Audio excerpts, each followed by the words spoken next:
Pimpin kita dalam doa, bisa dari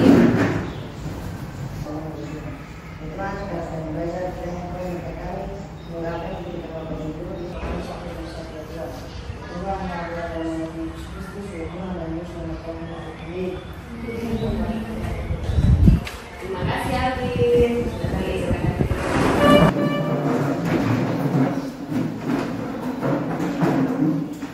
Apa hari ini?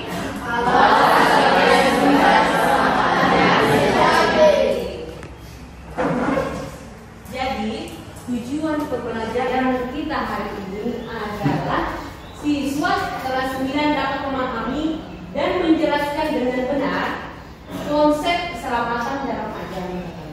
Jadi siswa itu harus tahu apa sebenarnya keselamatan dalam gereja kita, ya.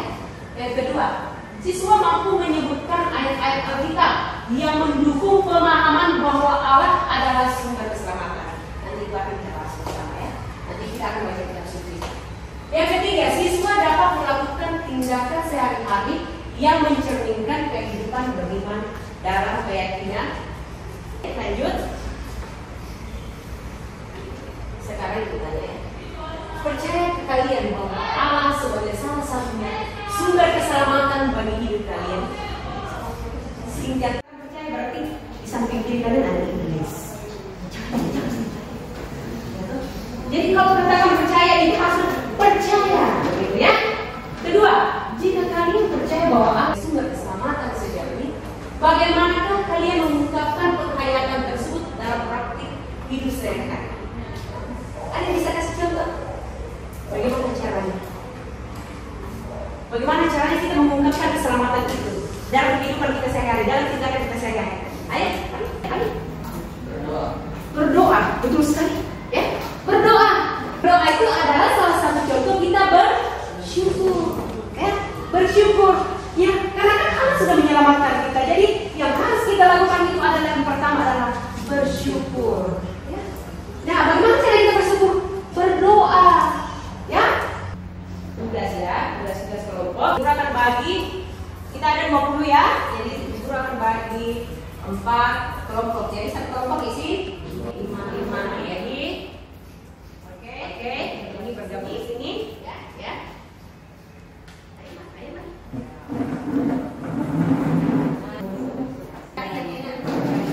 Boleh. Oh iya. Ya, oke, baik ya. Udah ya? Oke. Ini.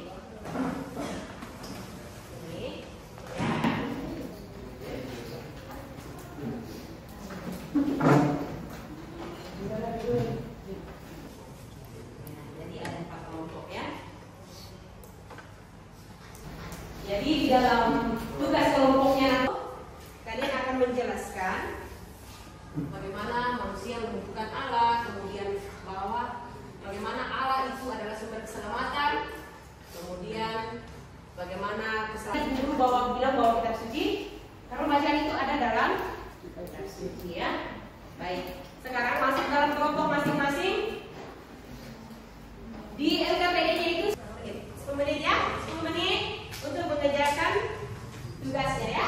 Ayo silakan. Tadi sudah tulis nama. Oke, silakan dikerjakan.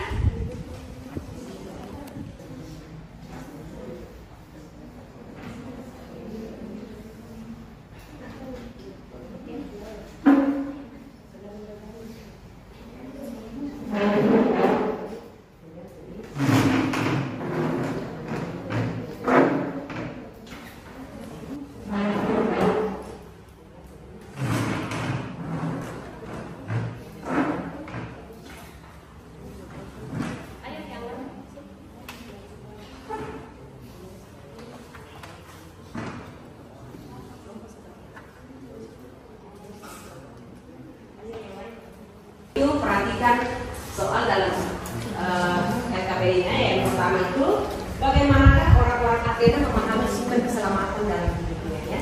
Jadi dalam kitab suci itu, dalam teks dalam ayat kitab suci itu yang tentang keselamatan di apa judulnya? Iya, Paulus di Athena ya. Jadi kalian akan menjelaskan bagaimana keselamatan yang dipercayai oleh orang-orang Athena, ya. Jadi baik-baik kitab sucinya baru nanti dijawab. Yang kedua, bagaimana sikap Paulus melihat apa yang dialami oleh suku-suku Athena pada saat itu, ya. Nanti jawab di situ. Kemudian yang ketiga, bagaimana pandangan kalian, ya, dalam kayak ini? Kira-kira kelompok mana dulu yang mau presentasi? Ayo, kelompok mana dulu yang mau presentasi? Silakan angkat tangan. Ayo. Kelompok mana? Yang di belakang dulu. Ayo. Oh, yang di belakang lagi. Ayo. Perkenalkan dulu kelompok berapa? Kelompok 5 ya. Perkenalkan nama anggotanya. Kasih kuat suaranya. Teman-teman kita dari kelompok 5 akan mempresentasikan anggota-anggota. Paulus sangat sedih dan prihatin atas tindakan kepercayaannya mereka lakukan karena sangat menyimpang dari ajaran Kristiani, yaitu menyembah berhala yang menjadikan sumber keselamatan. Nomor 3, bagaimana sumber keselamatan sejati itu berasal dari Allah. Beri tepuk tangan. Bagaimana? Ayo. Oke, 1, 2, 3. Tepuk tangan. Yang di belakang ya. Yang di belakang lagi. Terima kasih atas waktu dan kesempatan yang telah diberikan kepada kami kelompok 3.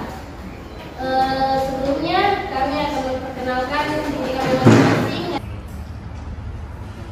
Suku Athena mempercayai bahwa keselamatan itu berasal dari patung-patung berhala yang mereka buat. Bagaimana sikap Paulus melihat hal itu dan apa yang dilakukannya? Paulus sangat sedih dan prihatin atas tindakan kepercayaan yang mereka lakukan karena sangat menyimpang dari ajaran Kristiani, yaitu menyembah berhala yang menjadikan sumber keselamatan. Sumber keselamatan sejati itu berasal dari Allah. Demikian dari kelompok kami, kelompok 3, apabila ada kekurangan atau kesalahan mohon dimaklumi. Sekian dan terima kasih. Terima kasih. Beri aplaus yang banyak. Oke, luar biasa ya presentasi kalian. Luar biasa. Jawabannya juga semua sudah benar ya. Jadi sekarang kita lebih mendalami apa sebenarnya isi daripada kitab suci tadi ya. Jimat ya. Nah, mereka percaya bahwa kalau kita bikin seperti itu, maka keselamatan itu akan ada muncul dari itu ya. Keselamatan bisa diperoleh dari mana saja dan dengan cara apa saja. Tetapi keselamatan yang paling sempurna hanya diperoleh dari Allah. Orang beriman percaya bahwa keselamatan yang didasarkan dari kekuatan lain, ya, dari apa tadi? Dari ilmu gaib, ya, bersifat semu dan tidak sempurna. Allah lah yang punya kuasa atas hidup dan mati kita, yang tidak pernah bisa diintervensi oleh manusia, ya. Jadi tidak bisa diganggukan lagi oleh orang lain, ya. Maka bagi orang beriman, sumber keselamatan sejati adalah Allah. Dialah Alfa dan Omega, awal dan akhir, ya. Allah adalah asal hidup manusia dan sekaligus cantik, sudah bisa datang ke sekolah, ya, sudah tumbuh besar. Itu berkat siapa? Allah. Tidak mungkin kalian muncul dari lubang semut sama atau lubang mana, ya. Jadi dari rahim ibu, ya, jadi dari orang tua. Jadi kalian lahir, kemudian dibimbing, kemudian besar sampai sekarang sudah kelas 9, ya. Dari saudara itu bagaimana? Teman bermain, teman bercerita, teman berkelahi, ya kan? Ya. Jadi kan coba bayangkan kalau kalian bersaudara hanya kalian saja, hanya sendiri saja. Jadi kan bingung di rumah mainnya siapa, ya loh? Kemudian keluarga itu adalah saudaranya orang tua, sepupu kita, ya? Guru. Kalian pintar sampai sekarang? naik kelas terus setiap tahunnya berkat siapa? Guru. Ya. Nah, jadi itu guru sangat berperan penting. Kemudian sahabat, ya. Kalau kalian ini kan sekarang tuh sudah kenal yang namanya lawan jenis, ya. Nah, sudah kenal namanya saya suka dia suka ini. Jadi kan kalau misalnya tidak tersalurkan dia punya perasaan pasti bertanya bisa mencurhat dengan siapa? Betul tidak? Betul. Jangan tipu-tipu ya, kita tahu. Kalau sudah SMP sudah tahu itu lawan jenis, ya toh? Oke. Dan kepada sesama yang kita jumpai ya, orang lain di luar kita tidak ketemu di pasar, dimanapun itu ya, sekeliling kita, tetangga kita. Baik. Menyadari akan begitu besar kasih Allah yang kita lakukan itu harus menjadi contoh untuk orang lain, untuk teman kita. Kalau kita rajin di gereja pasti keren ya.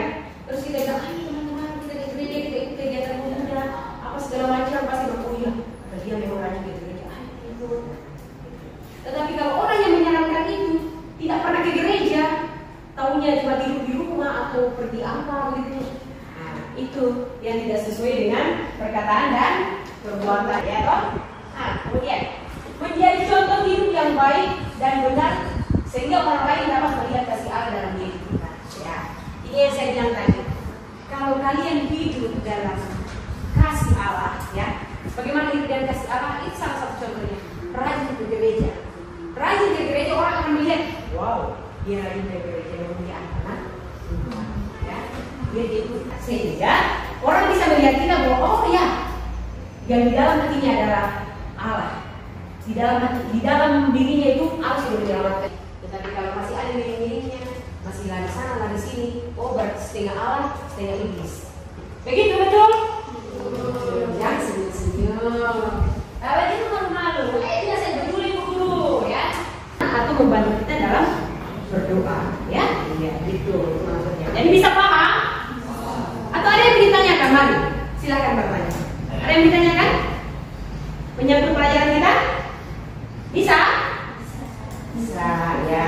Jadi nanti kalau balik dari rumah, balik dari sekolah, kalian misalnya ketemu di jalan, mungkin naik ojek, terus ada temannya jatuh mungkin, jangan dikasih tinggal. Kamu kenapa? Ditolong, ya. Jangan ditertawain, jangan dilihatin, jangan setinggal. Ya, ditanya kamu kenapa?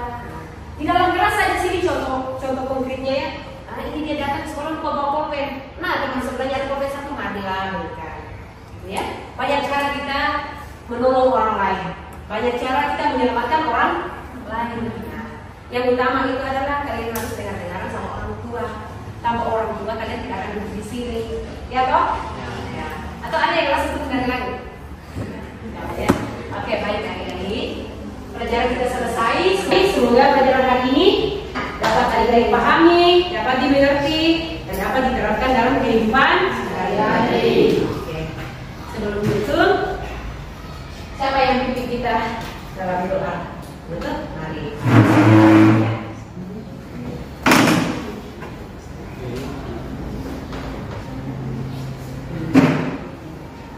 Oke, ini doa. Akhir pelajaran ini telah selesai. Ya Bapa, sekarang kami akan melanjutkan pelajaran yang lain. Ya Tuhan, mau membuka pikiran kami agar apa yang diberikan Bapak Ibu Guru dapat kami pahami dengan baik dan benar. Ya Tuhan, terima kasih juga karena Ibu Guru telah mengajarkan kami banyak hal. Kiranya Tuhan mau membimbing kami, mengajarkan kami agar apa yang diberikan dan disampaikan